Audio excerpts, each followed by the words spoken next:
ठीक भाई। तो आप सभी को नमस्कार। ये क्लास 12th की हिंदी की वीडियो है। तो आज संडे है तो आपके लिए मैंने टाइम निकाला है हिंदी की वीडियो बनाने के लिए। कल आपका बोर्ड का पेपर है, दोपहर की शिफ्ट में 2 बजे से आपका बोर्ड का पेपर है। तो जितने बच्चे यहाँ बैठे हुए वीडियो में शूट कर रहा हूँ तो ध्यान से देखना, समझना। अगर कोई डाउट हो तो मुझे क्या ना कमेंट कर देना, मैं आपको जवाब दे दूंगा। सुनिए, तो सबसे पहली बात आपको ये पता होना चाहिए कि हिंदी का जो पेपर आने वाला है ना, 100 नंबर का पेपर आने वाला है टोटल।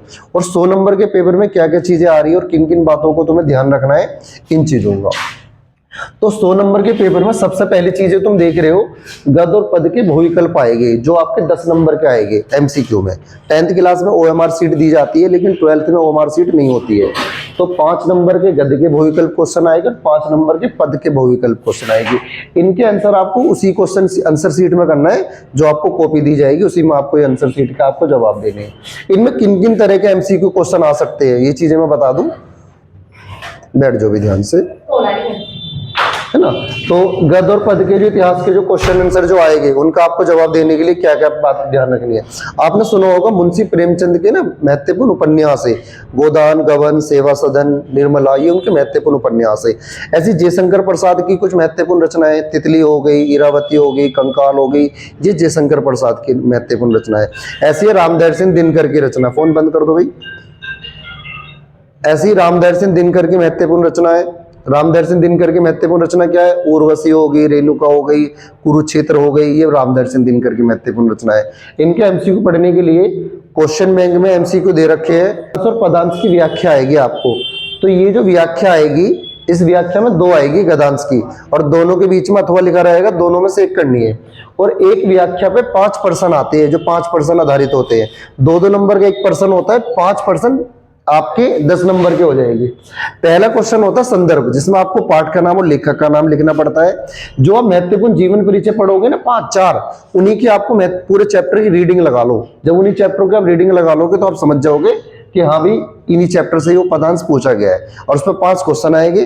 पहले क्वेश्चन में आपको संदर्भ लिखना होता है, पाठ का नाम और लेखक का नाम नोट करना होता है। दूसरे में आपको व्याख्या, जो अंडरलाइन आएगी उन्हीं बातों को अपने शब्दों में लिखना होता है। और जो 3 क्वेश्चन और आएंगे उनके आंसर आपको पैराग्राफ में मिल जाएंगे, जो आपको पैराग्राफ में आपको जवाब देना है।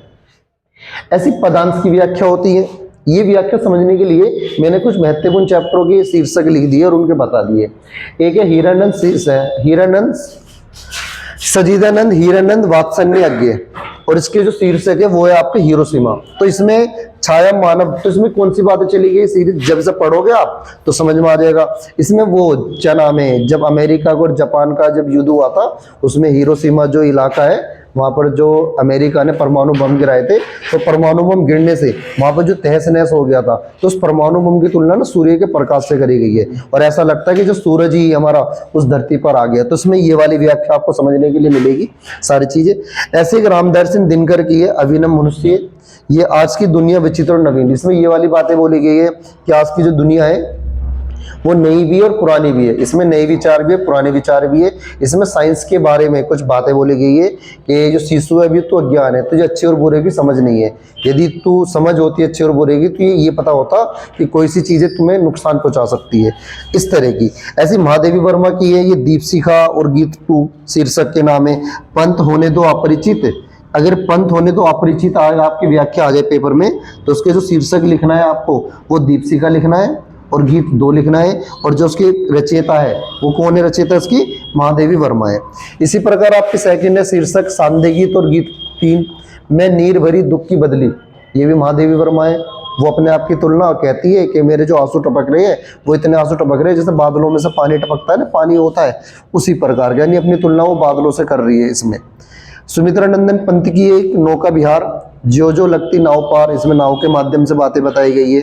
एक शीर्षक है परिवर्तन, आज बचपन कोमल, इसमें शरीर के बारे में बात करा गया है। एक है शीर्षक है बापू के प्रति, इसमें महात्मा गांधी की जो व्याख्या है, इन व्याख्या को मैं भी समझाऊंगा आपको क्वेश्चन बैंक से। तुम मांसहीन तुम रक्तहीन, इसमें महात्मा गांधी के बारे में बताया गया है कि महात्मा गांधी जो है वो कैसे है, उनकी तुलना करी गई है महात्मा गांधी की, इस तरह से। पता है कैसे, कौन से जीवन परिचय में अच्छे से याद करने, कौन से कवि के जीवन परिचय याद करने, तो 4 महत्वपूर्ण लेखक के जीवन परिचय हैं डॉक्टर वासुदेव शरण अग्रवाल, आचार्य हजारी प्रसाद द्विवेदी, डॉक्टर एपीजे अब्दुल कलाम और हरिशंकर परसाई। तो इन चारों जीवन परिचय में से आपको 3 जीवन परिचय कम से कम याद होने चाहिए। अगर 3 जीवन परिचय याद नहीं है तो 2 तो मिनिमम आपको याद होनी चाहिए। अगर और 2 ऐसे याद होने चाहिए उनकी डिटेल, कब उनका जन्म हुआ, कब उनकी मृत्यु हुई, उनके माता पिता कौन थे, उनकी महत्वपूर्ण रचना, उन्होंने कौन कौन सी किताबें लिखी, इस प्रकार की। ऐसे 4 महत्वपूर्ण कवि हैं। एक कवि का नाम है मैथिली शरण गुप्त, एक कवि का नाम है जयशंकर प्रसाद, एक महादेवी वर्मा और रामदर्शन दिनकर। शॉर्ट में मैंने इनके सन लिख दिए, कब कब जन्म हुए, और शॉर्ट में मैंने इनकी मृत्यु लिख दी है, कब कब इनकी आपकी मृत्यु हुई, सारी चीजें। उसी इसमें आपको श्रवण कुमार खंडकाव्य के 5 नंबर का क्वेश्चन आता है। इसमें 2 क्वेश्चन आते हैं। पहले तो आपको ये देखना पड़ेगा, जो 10-12 क्वेश्चन आएंगे, 7-8 क्वेश्चन, उसमें श्रवण कुमार लिखा रहा है, तो आपको श्रवण कुमार वाला क्वेश्चन देखना है। श्रवण कुमार वाला क्वेश्चन च पे आ सकता है, झ पे आ सकता है, जय पे आ सकता है, तो आपको वही शब्द लिखना है और हेडिंग डालनी है श्रवण कुमार। इसमें सर्ग है, टोटल 8 सर्ग है। पहला सर्ग है अयोध्या, एक है आश्रम, एक आखेट, श्रवण, दशरथ, संदेश, अभिश्राप और निर्वाण। इन सर्ग में से कोई सा भी सर्ग पूछा जा सकता है, या फिर श्रवण कुमार खंड काव्य का सारांश। सारांश मतलब उसकी कहानी को अपने शब्दों में लिखो, पूरा जो नाटक है, तो फिर सारे सर्ग हम मिला देते हैं। लेकिन अगर एक के बारे में पूछा जाए तो उसी के बारे में लिखना है, बीच में हाँ पूरी कहानी बनानी है। ऐसी एक अथवा, अथवे में क्या आ जाएगा, श्रवण कुमार का चरित्र चित्रण। यदि कोई बच्चा चरित्र चित्रण कर रहा है तो उसे सर्ग करने की जरूरत नहीं है, क्योंकि वो पूछा जाता है अपने खंड काव्य में से जो प्रश्न दिए हुए हैं उनमें से एक का जवाब दो। तो या तो आप चरित्र चित्रण कर लो और या अपनी पूरी कहानी लिख दो। अगर आपको कहानी भी ना लिखे तो अगर आप ये हेडिंग भी लिख के आ गए ना, अयोध्याश्रम, तो इन हेडिंग के भी 2 नंबर हो जाएंगे। और इसके जो लेखक है वो है शिव बालक शुक्ल।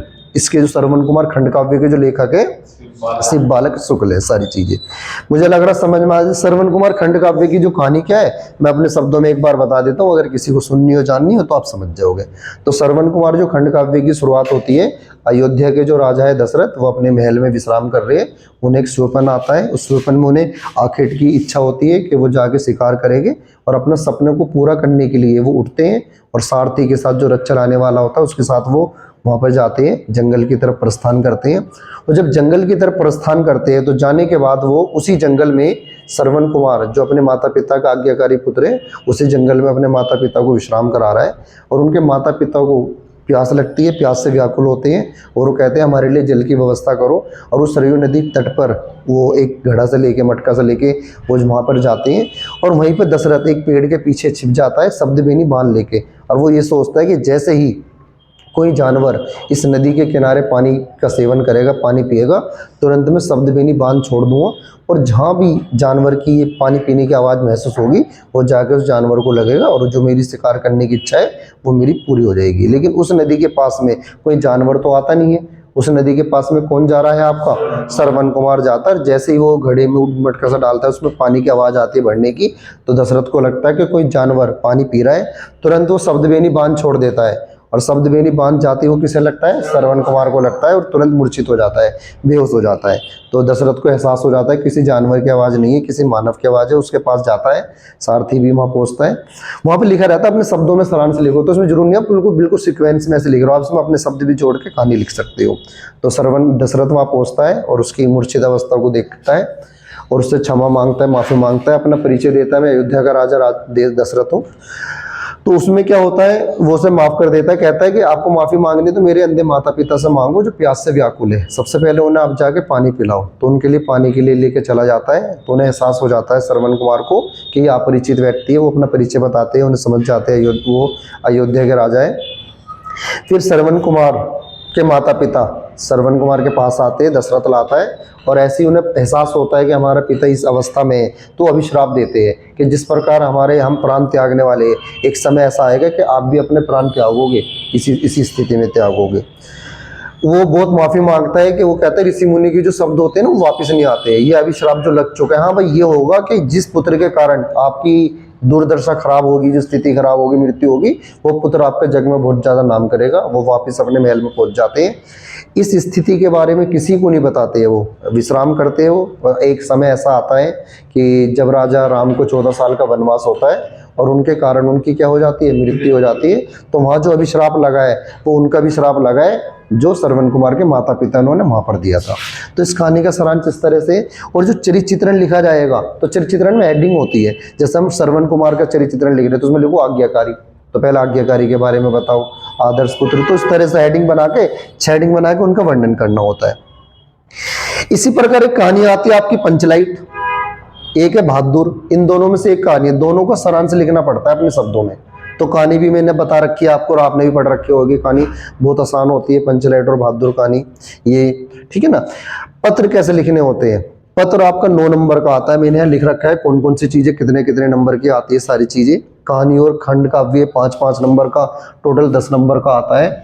संस्कृत के गद्यांश और श्लोक का जो हिंदी अनुवाद है 7 + 7 14 नंबर के आपके ये आते हैं। और एक पैराग्राफ आता है अपठित गद्यांश, इसका मतलब है ऐसा पैराग्राफ जो हमने कभी ना पढ़ा हो, उसे पढ़ो और उसका क्वेश्चन आंसर उसमें देख लो, इसे अनसीन पैसेज कहते हैं इंग्लिश में। ये सारी चीजें आपका फर्स्ट पार्ट है। फिर है व्याकरण, व्याकरण में हम जानते हैं क्या क्या चीजें आती है, 16 नंबर की व्याकरण है और हर चीज 2-2 नंबर की होती है और बहुत आसान है। ऑप्शन भी दिए जाते हैं, जैसे मुहावरे हैं, 4 मुहावरे आएंगे, एक मुहावरे का अर्थ लिखना है और उसका वाक्य प्रयोग करना है, सारी चीजें। ऐसे शब्दों में सूक्ष्मंतर, 2 शब्द रहेंगे, पढ़ने में एक जैसे रहेंगे, तो उन्हें देख के हमें ये बताना है उसका अर्थ क्या है। और ये भी एमसीक्यू में आने लगे, इनमें से बहुत सारी चीजें एमसीक्यू में आने लगी है जो व्याकरण है। अनेकार्थ शब्द, वाक्यों में त्रुटि, वाक्यों में त्रुटि क्या, सेंटेंस दिया रहेगा, जैसे मैंने अनेकों काम करे, तो अनेकों शब्द नहीं होता, अनेक होता है। ऐसी कवित्री, तो कवित्री देखना चाहिए, बोला महादेवी वर्मा प्रसिद्ध कवि है, कवि नहीं है कवित्री है, क्योंकि ये शब्द है, छोटी छोटी गलती रहेगी, उस गलती को आपको सही करके लिखना है सेंटेंस में। उसमें भी ऑप्शन आएंगे, 4 सेंटेंस आएंगे, 2 की गलती पहचानो, 1 की गलती पहचानो। एक है अनेक शब्दों के लिए एक शब्द, इसमें क्या आएगा भाई, ऐसा व्यक्ति जो मांस मछली का सेवन ना करता हो, शाकाहारी। एक वो व्यक्ति जो मांस मछली खाता हो, मांसाहारी, इस प्रकार का। और एक वो इंसान जिसकी क्या नाम है, इस तरह के अनेक शब्दों के लिए एक शब्द आते हैं, सारी चीजें है ना। और जिसका कहीं अंत ना हो, अनंत, इस प्रकार के, है ना। ऐसी रस, रस भी आपके 3 रस है, हास्य रस, करुण रस और वीर रस। हास्य रस की परिभाषा, किसी व्यक्ति की वेशभूषा, आकृति और चेष्टा को देखकर मन में जो हास्य का भाव उत्पन्न होता है उसे हास्य रस कहते हैं। किसी व्यक्ति की वेशभूषा, आकृति और चेष्टा को देखकर मन में जो करुणा का भाव उत्पन्न होता है उसे करुण रस कहते हैं। और एक ही परिभाषा, तो दोनों परिभाषा याद हो जाएगी, बस एक ही शब्द चेंज करा है मैंने।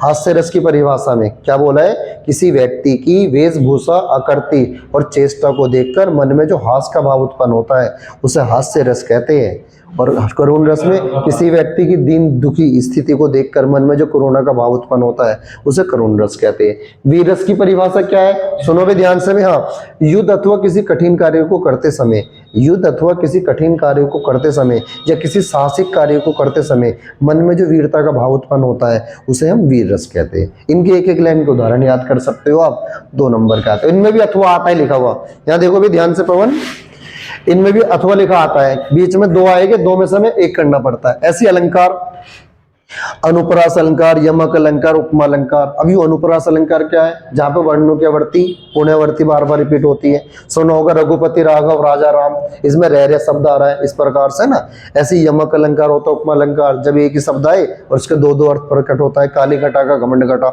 सुनो होगा, उसमें घटा घटा के 2 अर्थ है, एक घटा का मतलब बादल होता है और एक घटा का मतलब होता है कम होना, इस प्रकार आसान होता है। ये छंद होते हैं, चौपाई छंद, दोहा छंद और सोटा छंद। चौपाई में क्या होते हैं, 4 चरण होते हैं, प्रत्येक चरण में 16-16 मात्राएं होती है, सारी चीजें होती है ना। 16-16 नहीं, हाँ 16-16 ही, ठीक है ना।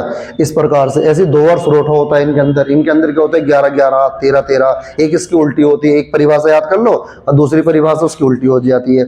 जहाँ पे प्रथम और तृतीय में 13-13 है, वहां पे प्रथम तृतीय में 11-11 हो जाएगी, और जहाँ 11-11 है वहां 13-13 हो जाएगी। इस तरह से इनके उदाहरण। पत्र क्या होते हैं, पत्र कैसे लिखने होते हैं भी देख लो। पत्र में आपका लिपिक पद हेतु आवेदन पत्र, इसमें क्या करना पड़ता है, अगर किसी स्कूल में कोई हिंदी का पद खाली है और वहां पे आपको उम्मीदवारी दिखानी है तो आपको लिखना पड़ेगा।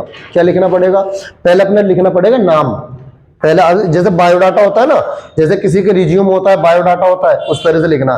पहले नाम, फिर अपने पिता का नाम, फिर अपने जन्म तिथि, फिर अपना पता, फिर अपने वो, और एक बॉक्स बनाना पड़ता है। उस बॉक्स में क्या लिखना पड़ता है आपको कि प्रथम, हाँ, मैंने अपनी पहले क्रम नंबर 1 2 3, फिर अपनी वो हाई स्कूल 12th कि हमने पढ़ाई कौन कौन सी करी।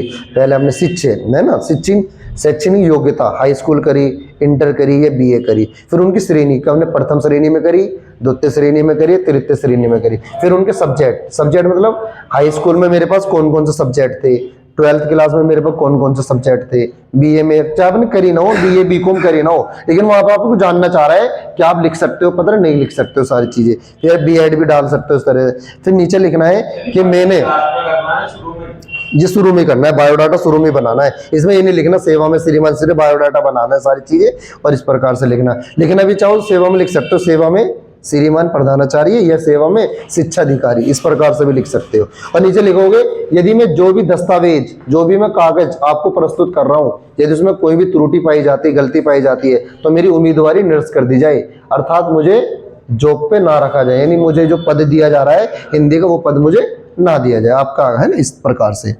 ऐसे ऋण प्राप्ति हेतु आ सकता है। अगर आपको बैंक से लोन मांगना है, कोई से भी बैंक का नाम आएगा तो कैसे मांगा जाएगा, सेवा में श्रीमान बैंक प्रबंधक गाजियाबाद, उस बैंक का नाम भी आ सकता है, union bank, Punjab national bank, उस प्रकार से। फिर विषय लिखना पड़ता है। विषय क्या लिखोगे, ऋण प्राप्ति है तो हाँ बैंक का नाम, और जो बैंक का जो नाम दिया जाएगा ना उसी का नाम लिखना है। एक है ऋण प्राप्ति हेतु, इसमें कैसा करना पड़ता है, इसमें ऋण प्राप्ति हेतु में कि महोदय मुझे प्रधानमंत्री रोजगार योजना के माध्यम से या अखबार के माध्यम से पता पड़ा है कि आप शिक्षित बेरोजगार व्यक्तियों को 1 लाख रुपए के 2 लाख रुपए का लोग मतलब ऋण सुविधा प्रदान करने की ऋण सुविधा दी जा रही है, और इसके लिए मैं क्या नाम है, इसके लिए मैं आपके बैंक से ऋण प्राप्त करना चाहता हूं, जिससे कि मैं छोटी सी दुकान खोल सकूं, और दुकान में कुछ मैं सामान डाल के, मतलब कोई भी दुकान, बॉल पेन के हो सकते हैं, उसके बारे में लिख सकता हूं, और जो मेरी जो इस प्रकार से जो इससे आय प्राप्त होगी वो इस प्रकार से प्राप्त होगी, और मैं आपको किस्तों के माध्यम से उस लोन को अदा कर दूंगा, दे दूंगा। आसान है भी। ऐसी बिजली की समस्या, बिजली की समस्या में जानते हो कैसे लिखोगे बिजली की समस्या, सेवा में बिजली विभाग गाजियाबाद, सारी चीजें। और फिर वो विषय क्या, बिजली, जिनमें बिजली की समस्या है वहां पे जल की समस्या आ सकती है, बिजली की समस्या की जगह जल की समस्या आ सकती है। लिखने का तरीका भी लिख दिया मैंने, सेवा में श्रीमान बिजली विभाग प्रबंधक गाजियाबाद, गाजियाबाद का कोड है 2010 है सर। और सुनो भी ध्यान से, अब निबंध 9 नंबर का आते हैं। कौन कौन से निबंध, तो पहली बात बना के लिखे जाते हैं। पर्यावरण प्रदूषण हो गया, आतंकवाद हो गया, भारत में बेरोजगारी की समस्या। बेरोजगारी तो जानते हैं भारत में क्या होती है, लेकिन इनके ये लिखना है, इनके पहले वो लिखने हैं, इनकी समस्या की हेडिंग, पहले इनकी रूपरेखा बना देनी है, हेडिंग। अगर आप जितनी भी चीजें इन्हें हेडिंग के साथ दर्शाओगे उतने ज्यादा अच्छे नंबर मिलेंगे। बहुत से बच्चे क्या करते हैं, जीवन परिचय में भी हेडिंग लिखते हैं। हेडिंग कैसे लिखेंगे, पहले लिखेंगे जन्म, तो उनके जन्म के बारे में, फिर लिखेंगे जन्म स्थान, फिर लिखेंगे माता पिता, यहाँ डाल दिया माता पिता तो लिखेंगे जयशंकर प्रसाद के माता पिता, यानी वो हेडिंग बना देते हैं, पूरा उसमें नहीं लिखते। आज बात से इसमें कैसे है, जैसे पर्यावरण है तो पर्यावरण में पहले लिखोगे प्रस्तावना, फिर लिखोगे पर्यावरण का अर्थ, फिर लिखोगे पर्यावरण के प्रदूषण है ना, फिर पर्यावरण प्रदूषण के प्रकार कितने प्रकार के होते हैं, उनके नाम, वायु प्रदूषण, जल प्रदूषण, सारे उनके नाम एक एक करके, फिर उसके कारण, इस प्रकार, फिर उपसंहार, तो आप पूरे को जो निबंध आपने समझा है ना उस प्रकार से। ये सब क्वेश्चन बैंक में दे रखे हैं, समझ में आ गई मेरी बात। तो जितनी भी चीजें आप हेडिंग बना के उन्हें दर्शाओगे उतने ज्यादा से ज्यादा नंबर आपके पेपर में आएंगे। क्लियर होगी भी सारी बात। और कौन से भाई, तो मुझे तो नहीं लग रहा कोई इसमें दिक्कत आएगी, बस तुम्हें पढ़ने के लिए बस आज का दिन है और कल दोपहर की शिफ्ट में तुम्हारा पेपर है, लगभग 150-200 ये 300 बहुविकल्प बैठेंगे जो तुम्हें रीडिंग लगा के समझ लेने हैं उनकी सारी चीजें। गद्यांश के 2-3 चैप्टरों की स्टार्टिंग की 2-3 चैप्टरों की रीडिंग लगा लो, जब उसमें से कोई सा भी पैराग्राफ आएगा तो आप समझ जाओगे। तो अगर तुम्हें समझ में नहीं आ रहा कि सर ये इन वाले चैप्टरों को पढ़ लेना। वासुदेव शरण अग्रवाल का राष्ट्रीय का स्वरूप है इसके चैप्टर का नाम। वासुदेव शरण अग्रवाल ने चैप्टर जो लिखा है वो क्या नाम है, राष्ट्रीय का स्वरूप। हाँ, तो इसके प्रकार से आचार्य हजारी प्रसाद, डॉक्टर एपीजे अब्दुल कलाम के बारे में, हरिशंकर परसाई के बारे में, इनके जो चैप्टर है ना उनकी यदि रीडिंग लगा लोगे, हाँ गद्यांश, ये सारे चैप्टर।